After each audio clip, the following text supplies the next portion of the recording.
Presidenta, muchas gracias.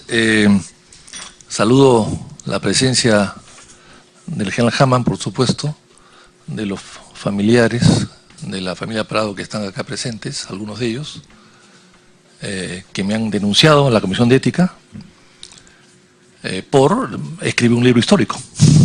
Qué curioso.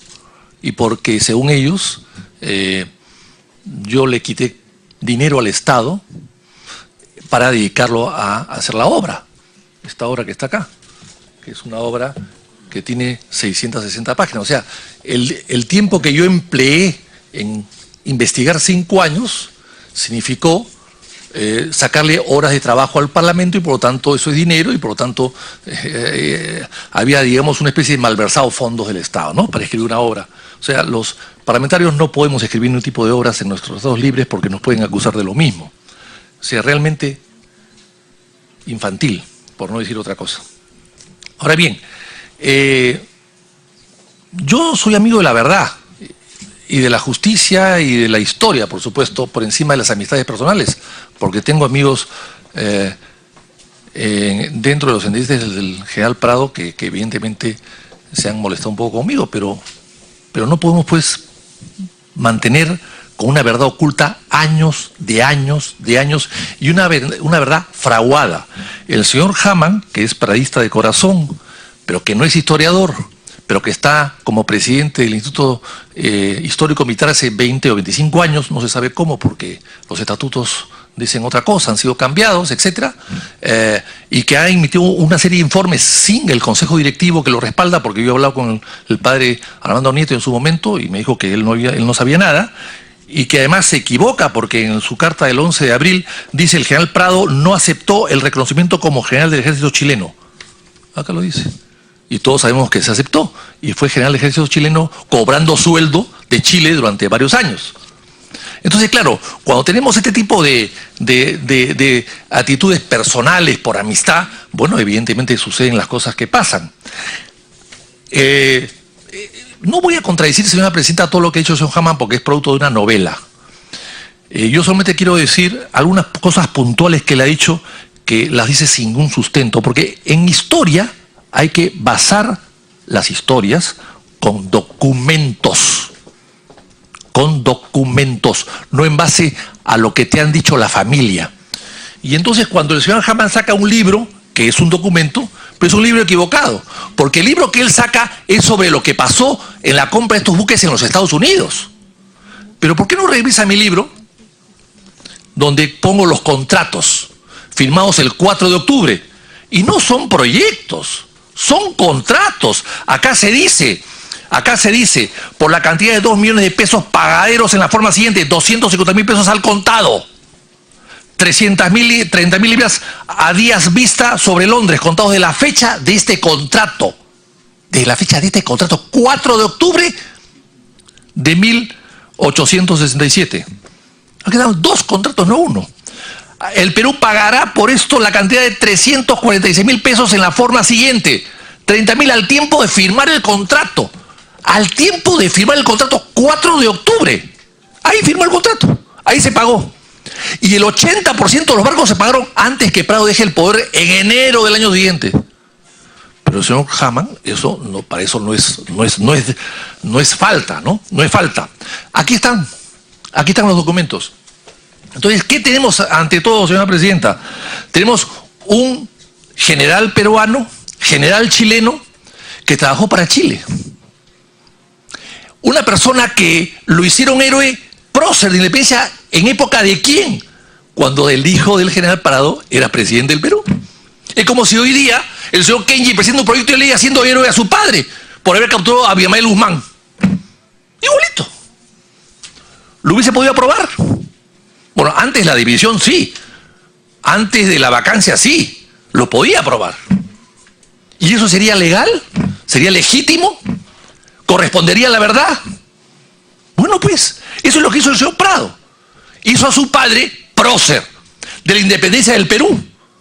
¡Ah, caramba! ¿Y cuándo se independiza el Perú? El año 21, 1821, el 28 de julio, con San Martín, o en Ayacucho, el 24. hay un monumento en Ayacucho. Acá tengo la capitulación de Ayacucho. Acá la tengo. La capitulación de Ayacucho. Aquí está. Acá se declara la independencia del Perú. Se reconoce la independencia del Perú por parte de España. España la reconoce. España dice, acá, dice, tengo el honor de elevar a manos de vuestra excelencia, firmado sobre el campo de batalla, que la sangre del ejército libertador aseguró la independencia del Perú. Es la garantía de la paz de esta república y la más brillante resultado de la victoria de Ayacucho. Ahí se consolida la independencia del Perú y de América. Allí. ¿Pero qué pasa? Prado nace el año siguiente. Claro, en el libro difamatorio, que no he querido contestar por supuesto, me han recomendado mucho que le mete un juicio a los autores, uno de ellos está acá presente, pero no voy a contestar. Me dicen, Prado compró 2 naves, ¿y qué dice García Belaúnde de las 2 naves Pachité y Mantaro que compró Belaúnde del 81? ¿Por qué tiene que ver una cosa con la otra? Y me sacan en ese libro 18 páginas con mi récord migratorio. ¿Qué tiene que ver mi récord migratorio con un libro de historia? O sea, dicen, no, Prado nació el año 26, pero si yo mostraba acá en este libro su partida de nacimiento del año 25, pero no, nació el año 26. Pero acá está la partida, ellos no muestran partida. Todo es una falsedad, porque desde que Prado hace la fortuna en el Perú, se hace dueño de un banco y de los principales negocios del Perú, la familia Prado dominó el Perú, hasta que cae el Banco Popular con Velasco Alvarado.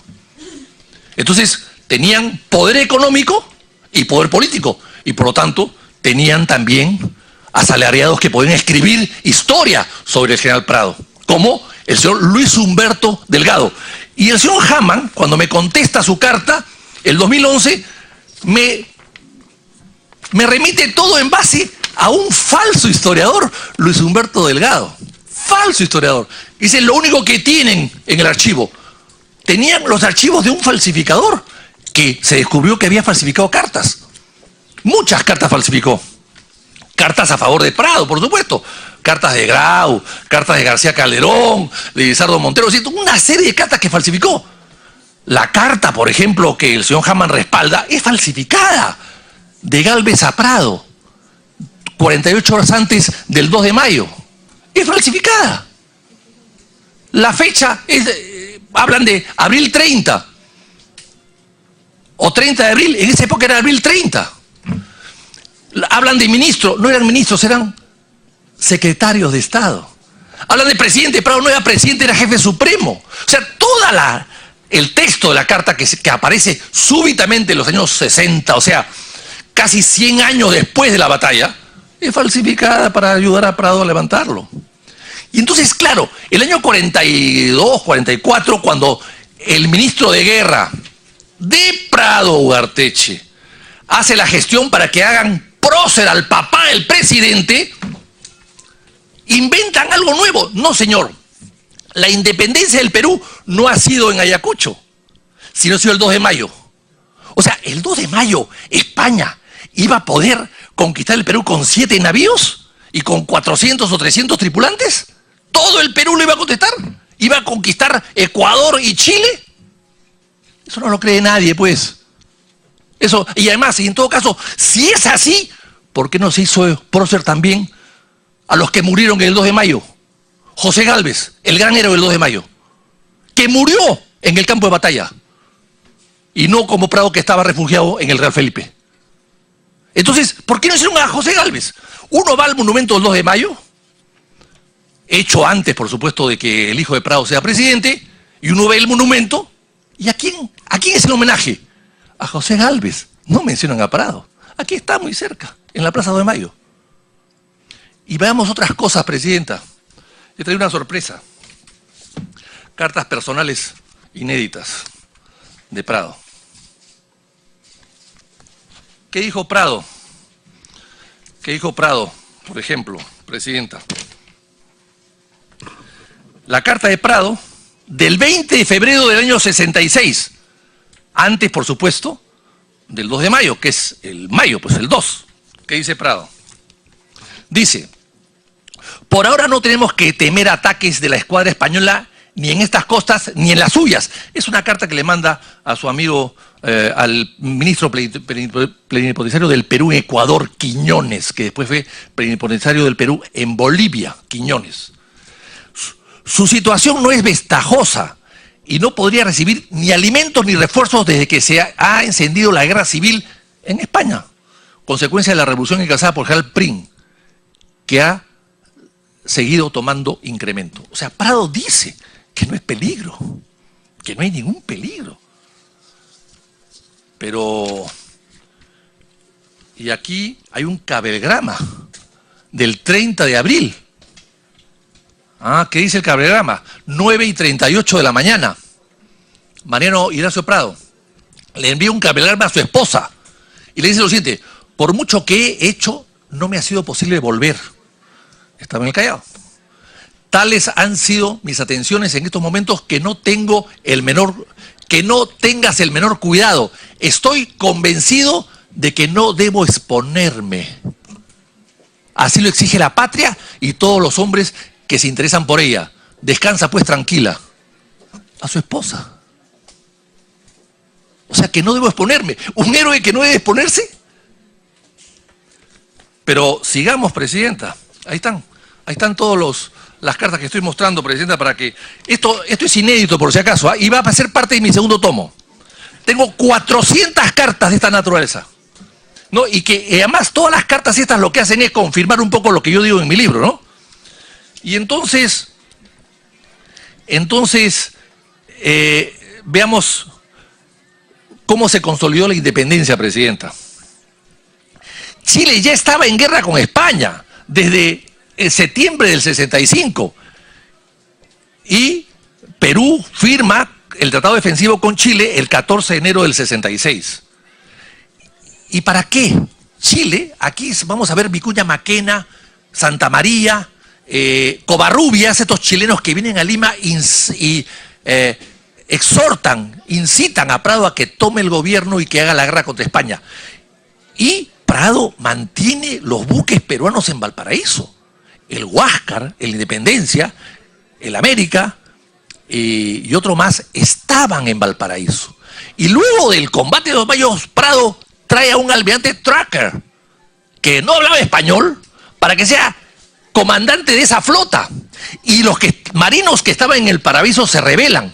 ¿Quiénes eran ellos? Miguel Grau,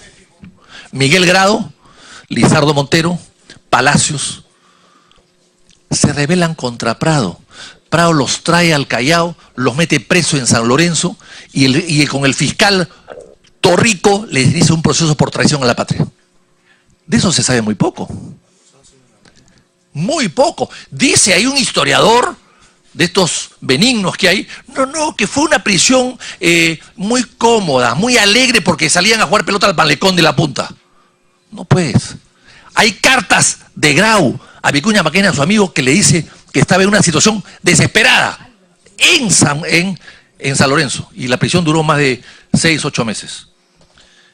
Y entonces vemos cómo el interés de Chile por incentivar a Prado para que los ayude en la guerra, porque Chile no tenía armada en el 2 de mayo. No tenía armada. Pero sigamos, Presidente. ¿Qué dice Santa María a Covarrubias? Le dice: no perdamos la ocasión de dominar aquí. En efecto, en el Perú se quejaban de que el gobierno de Chile mande y disponga en Lima. Es cierto que yo los traté con mucha consideración. Para mí, donde esté el gobierno actual, no hay antesalas ni cosa parecida. Las puertas, los edecanes abren las puertas. Son correspondencias donde indican, pues, el entreguisto de Prado a Chile. Por eso es que cuando cae Prado en enero del 68, se va a Chile, y en Chile, ¿qué hace? Arma un banco, compra unas minas de carbón, que surten de carbón a las naves de guerra chilena en plena guerra. Y hace un banco que él era el 95% de oro del banco, y ese banco, ¿con qué plata le hace? Y el 5% era un señor Montenegro. ¿Cómo se llama el banco? ¿Banco Prado o Banco Montenegro? Banco Montenegro. Y entonces, sigamos. Pero lo que no se ha dicho acá es otra carta. Acá están las cartas, señor presidenta. Acá están las cartas, todas originales. Lo que no se dice acá, en esta carta, es que Prado le dice a su mujer el 24 de noviembre del 79, cuando estaba en Arica, acá el general ha dicho, no tuvo permiso del Congreso. Falso, no tuvo permiso del Congreso. El Congreso dice el general Hamman, oiga, que pudo el Congreso reunirse. Falso, estaba en receso. O sea, hay que saber historia para defender por lo menos a un personaje tan siniestro como Prado. Hay que saber algo de historia. No podemos improvisar acá, general Hamman, por favor. No podemos improvisar. Estaba en receso el Congreso. Pero además, acá en el archivo del Congreso, que yo lo he revisado, esas sesiones están tijereteadas. ¡Tijereteadas! ¡Tijereteadas! Sin embargo, a pesar de eso, he recogido algunas hojas que no pudieron ser tijereteadas, donde se habla de que se le da permiso a Prado porque en esa época la Constitución de 1860 obligaba al presidente de la República a pedir permiso al Congreso para asumir el mando supremo de las tropas. Obligaba a pedir permiso al Congreso para asumir el mando supremo de las tropas.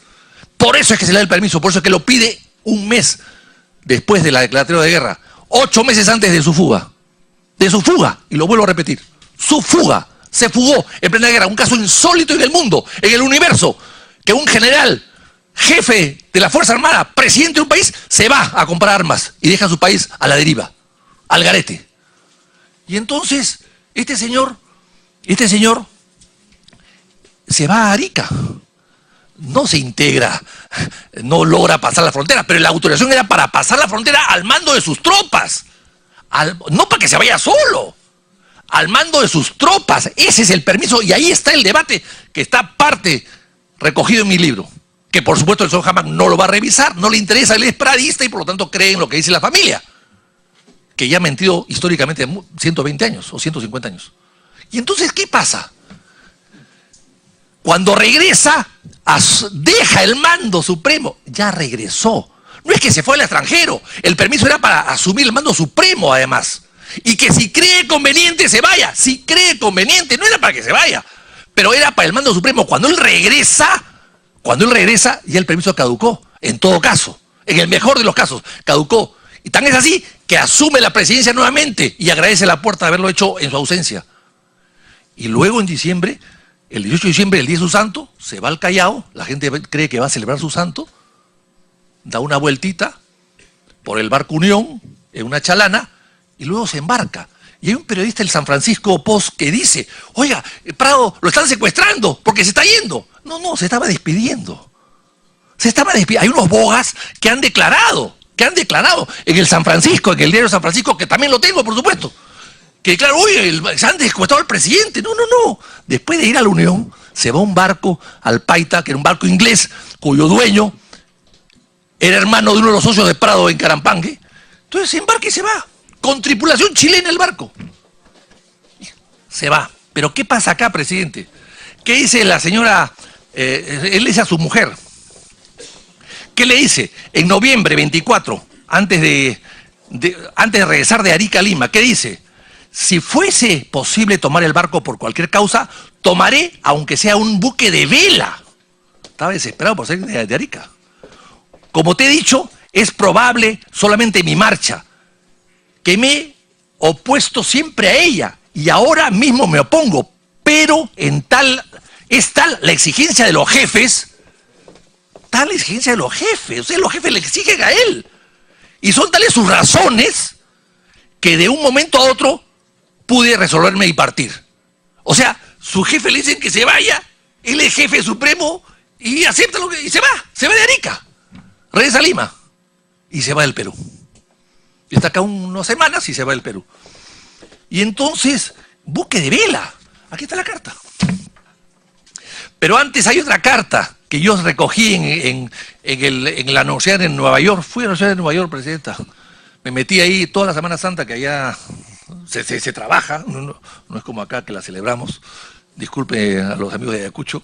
Pero me fui, me metí y revisé 66 cajas del informe Grace, de la Casa Grace que tanto plata ganó en el Perú, pero que fue luego expropiada por Velasco y se fue del Perú.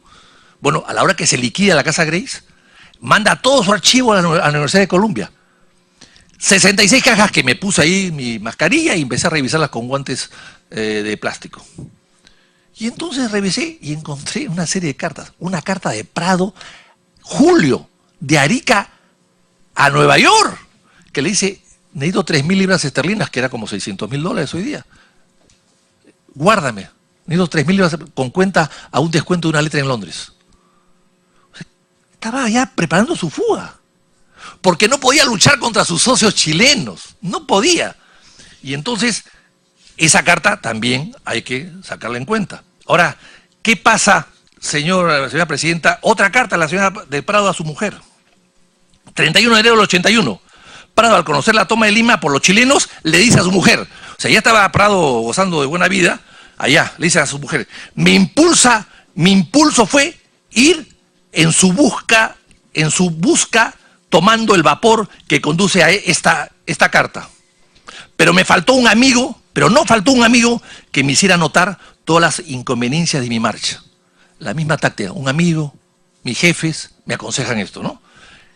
Entonces, lo que me interesa de mi marcha, aparte de que, lejos de ser útil, podría más bien ser perjudicial a mi familia. Perjudicial a mi familia. Él piensa en su familia, él no piensa en el Perú. Él no piensa en el Perú. Me quedo, pues, contra todo mi deseo. Aquí está la carta. Entonces, lo que se demuestra acá, señora presidenta, es que se fabricó un título de prócer a un hombre que no es prócer. A un hombre que era un hombre de negocios. Mucho me hace recordar a los tiempos actuales. Hombre de negocios, que usó la política para enriquecerse y fundar un imperio, una dinastía, que duró muchos años y que gobernó el Perú y que quiso acomodar la historia a sus intereses. Porque él se va, no llevando las joyas que ya habían ido. A propósito, fue enterrado en el mausoleo de Toribio Sáenz, que fue el último tenedor de las joyas en París. Casualidades, presidenta, en 1901. Casualidades, presidenta. Él no se llevó las joyas, ya se habían ido por delante. Él lo que fue es conservar su fortuna en Chile, sus minas de carbón, sus minas de plata en Caracoles, su residencia en Villa del Mar, sus haciendas en el Valle Grande de Chile, todo eso lo conservó. Y voy a poner acá otra cartita, presidente, que está acá, otra cartita, porque las cartas hablan mucho. Las cartas en las cuales dice él, cuando regresa al Perú, el 6 de abril del 88, dice, Prado a su esposa, le dice, si pudiera hacerse que el prefecto del Callao, venía el embarco, ¿no?, viniera a bordo a recibirme, sería muy conveniente para el fácil y pronto despacho de mi equipaje, que como te he dicho, consta de 8 grandes cajones, fuera de otros bultos pequeños. Y no sería de más que el comandante del resguardo estuviera prevenido por el ministro Aspíllega para facilitarlo todo. O sea, pedía que lo recojan a sus amigos, no porque era prócer, sino porque era un negociante. Traía bultos, 8 bultos, 8 baúles, 8 cajas. O sea, oye, que me venga a recibir para que no pagar impuestos de aduana. Para no pagar impuestos de aduana. Eso era Prado. Entonces, estamos hablando, y vamos a otra carta, que sí está en mi libro, presidenta. Esta, la que he nombrado, no está, pero estará, pronto va a salir. Germán, ojalá que usted pueda ver todas esas cartas y a ver si logro convencerlo, que va a ser difícil porque usted ya está cegado. Pero en fin, tengo esa esperanza. Octubre de 1883. Esta carta la encontré en Lima, donde Aurelio García envió un informe el 15 de noviembre del 83 de Londres a Lima al presidente del Perú diciéndole, oiga señores, está Prado en Londres con Canevaro, su vicepresidente, con Rosas, el presidente del Senado, y con Pidial, su hombre de confianza, para tratar de anular, de cerrar la compañía Perú-Guano. ¿Quién era la compañía Perú-Guano? Era producto del tratado Prado-Rafael de años anteriores para la venta de guano, que le debía al Estado peruano 750.000 libras esterlinas. Entonces Prado va con poderes vencidos, según dice García, lo dice García, con poderes vencidos, va Prado con Rosas, que tenía poderes caducados, a anular o a liquidar a una empresa para que la empresa no le pague al Perú 750.000 libras esterlinas Hay que recordar que los barcos costaban 200.000 libras. O sea, era como 3 barcos había que regalarle a estos señores. Antes de la firma del Tratado de Ancón. Días antes. ¿Cómo se llama eso? Pero sigamos, Presidenta, no lo quiero cansar. Veamos aquí. Acá tengo pruebas, general Hamann, pruebas, no cuentos familiares, pruebas. Todos los documentos firmados por Prado con relación a Chile, desde el año 66 hasta el año